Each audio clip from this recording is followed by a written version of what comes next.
बेटियों के लिए विपरीत सोच वालों को इस माता पिता के हौसले को देखना चाहिए, जिन्होंने अपनी बेटी की जिंदगी के लिए पूरी जमा पूंजी खपा दी। विगत 4 सालों से इनकी बेटी कोमा में रहकर जिंदगी की जंग लड़ रही है और इसके इलाज और सेवा में माता पिता ने कोई कमी नहीं की। पर आर्थिक हालातों से जूझते हुए माता पिता को शासन प्रशासन से उम्मीद है ताकि इनकी बिटिया का उचित उपचार हो और वो अपने घर में पहले की तरह मुस्कान बिखेरे। कैसे एक हंसते खेलते परिवार में एक पल में माहौल ही बदल कर रख दिया कि विगत 4 सालों से यह परिवार बेबसी के आंसू बहा रहा है। देखिए हमारी खास रिपोर्ट। मां के ना थमने वाले आंसू और बेबस पिता के हालात देखकर हर किसी का दिल पसीज जाएगा। आर्थिक तंगी और हालातों से बेबस यह परिवार हैसियत के अनुसार अपनी बेटी के इलाज के लिए कोई कसर नहीं छोड़ रहा। वो बेटी जो पिछले 4 सालों से कोमा में है, जिसके लिए हर संभव कोशिश की, पर उचित इलाज के लिए अब इनके पास शासन से मदद के अलावा कोई और उपाय नहीं। तस्वीर छत्तीसगढ़ के मुंगेली जिले के एक छोटे से गांव केसतरा का है, जहां राजेश यादव का हंसता खेलता छोटा सा परिवार माता पिता, 2 बेटे और एक बेटी के साथ जीवन गुजर रहा था। ना जाने इस परिवार को किसकी नजर लगी कि एक पल में ही इस परिवार में माहौल ही बदल कर रख दिया और विगत 4 सालों से पूरा परिवार परेशान है। इनकी इकलौती बेटी भावना अचानक 8 दिसंबर 2020 से ऐसे बीमार पड़ी कि वो कभी सामान्य रूप में आ नहीं सकी। यही वजह है कि भावना आज दिनांक तक कोमा में है। माता पिता इसकी खूब सेवा कर रही हैं और भोजन इसे पाइप के माध्यम से दिया जा रहा है। भावना के इलाज के लिए कुछ ज़रूरी मशीन है, वो परिजनों ने खरीदा हुआ। भावना 6वीं कक्षा की छात्र थी जब उसकी तबीयत खराब हुई और पढ़ाई में भी होनहार रही। माता पिता अपनी हैसियत के अनुसार मुंगेली से लेकर रायपुर तक इलाज करवाकर लाखों रुपए खर्च कर चुके, पर स्थिति में कोई सुधार नहीं हो सका। डॉक्टरों ने बताया कि भावना लाइलाज बीमार से ग्रसित है, जो कभी ठीक हो पाएगी या नहीं, इसे लेकर भी कोई डॉक्टर आश्वस्त नहीं है।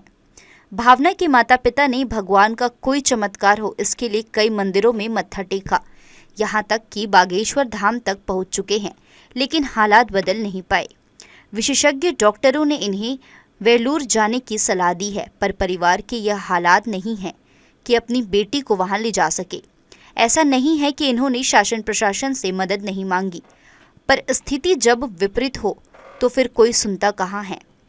थक हार कर यह परिवार बेबसी के आंसू बहाने को मजबूर है और भगवान से प्रार्थना कर रहा है कि कहीं से कोई चमत्कार हो, कोई इनके हालात परिस्थितियों को समझे ताकि उनकी बिटिया का बेहतर उपचार हो, वो पहले जैसे हो जाए और सब कुछ परिवार में सामान्य हो जाए। एक तबीयत तो वैसे 8 दिसंबर 2020 से खराब है सर। वहाँ से लेके अभी तक एक इलाज पानी जेन भी चलत है और इलाज करवावत हूँ रायपुर में ले जाके मैं हर मेहनत नहीं। डॉक्टर मन तो लाइलाज बीमारी बतावत है और कई जन 2-4 जन मन ऐसे सलाह देवत है कि लड़का ले जाके वेलूर में इलाज पानी करवा के वेलूर ले जाए के तो क्षमता नहीं है भैया, न जेब में पैसा है।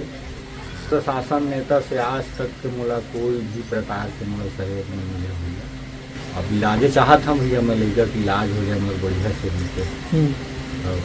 तकलीफ तो बहुत है भैया, बहुत ज़्यादा तकलीफ। तो लगभग 30-35 लाख रुपए पैसा लगा रहे हैं भैया 4 साल में।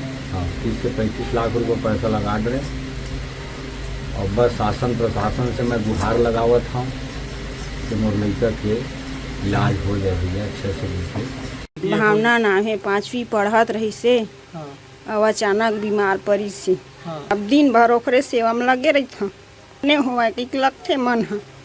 अब घर में चीज नहीं है, अब पैसा कौड़ी नहीं है, तब दे बरसात में कहाँ पैसा पाबू। हाँ। कैसे खिलाता पिलाता है? पाइप में। अच्छा। और नहवाता धोवाता कैसे? कुर्सी में बैठार के। अच्छा। हाँ, 2 जन लेथन और मैं नहवाथन गली पर। और कहाँ लेके गए हो अस्पताल इलाज कराएगा? रायपुर में। रायपुर बस? हाँ, रायपुर भर में ले गए हैं। बागेश्वर धाम भी गए हो का? हाँ, बागेश्वर धाम गिरे हैं। मुंगेली की एक निजी संस्था प्रयास स्मॉल स्टेप के द्वारा पीड़ित परिवार को 31,000 रुपए की आर्थिक सहायता दी गई। साथ ही इस बच्चे के इलाज के लिए उसे रायपुर के निजी अस्पताल में भी ले जाया गया और बच्ची का पूरा चेकअप कराया गया। उन्होंने अपील की है कि इस परिवार की मदद में सक्षम लोग सामने आए। भावना के माता पिता ने अपनी हैसियत के आधार पर उसका इलाज करवाया। वही उम्मीद अब प्रशासन से है कि इस बिटिया के बेहतर उपचार हो। मामले की जानकारी हमारे द्वारा कलेक्टर राहुल देव को दी गई। तब उन्होंने कहा कि वो सीएमएचओ के साथ उनके घर जाकर देखकर उनके लिए क्या मदद की जा सकती है उसके लिए हर संभव कोशिश करेंगे। हमारे द्वारा उस बच्ची के लिए पता चलते ही कि बच्ची की स्थिति बहुत नाजुक है, ब्रेन डेड की स्थिति में है। हमें जब जानकारी हुई तो हमने प्रशासन से अपील की, पूर्ववर्ती सरकार से, तो सरकार के माध्यम से हमें माननीय मुख्यमंत्री के माध्यम से हमें सूचना मिली कि उस बच्ची को हम लाने की व्यवस्था करते हैं, आप उसको मैनेज करवाइए। तो हमने उनको रायपुर लेकर गए, डीके हॉस्पिटल में उनको एडमिट किया गया और पूरी बॉडी का जांच, उनका ब्रेन का, न्यूरोसर्जन, यूरोसर्जन सभी से कंप्लीट उनसे सलाह ली गई। तो उनके बाद ये समझ में आया कि 8 दिनों बाद की इसका इलाज हम करने की कोशिश करते हैं, ये प्रयास हमारा रहा। और उस समय हमने उनके आने जाने का, दवा का खर्च सभी प्रकार करीबन 2 से 3 महीने तक हम लगातार उनका केयर करते रहे बच्ची का, अपनी स्वयं की बच्ची की तरह हमारी संस्था की ओर से। और उस बच्ची को हम ये सोचते हैं कि अगर वो अच्छी हो जाए, हमसे अगर कुछ हो सकता है तो हम यथासंभव करने की कोशिश। बिल्कुल, हम उसको सीएमएचओ खुद उनके घर जाके देखेंगे और उस हिसाब से। प्रशासन तो अपनी तरह से इस बिटिया की जो मदद है वो करेगी, लेकिन अगर आप भी इनकी मदद करना चाहते हैं तो सामने आइए, क्योंकि कहते हैं ना कि किसी का दर्द मिल सके तो ले उधार, जीना इसी का नाम है। आपकी एक मदद किसी की जिंदगी बचा सकती और उस परिवार की मुस्कान बिखेर सकती है। जी न्यूज़ के लिए मुंगेली से नीलकमल सिंह ठाकुर की रिपोर्ट।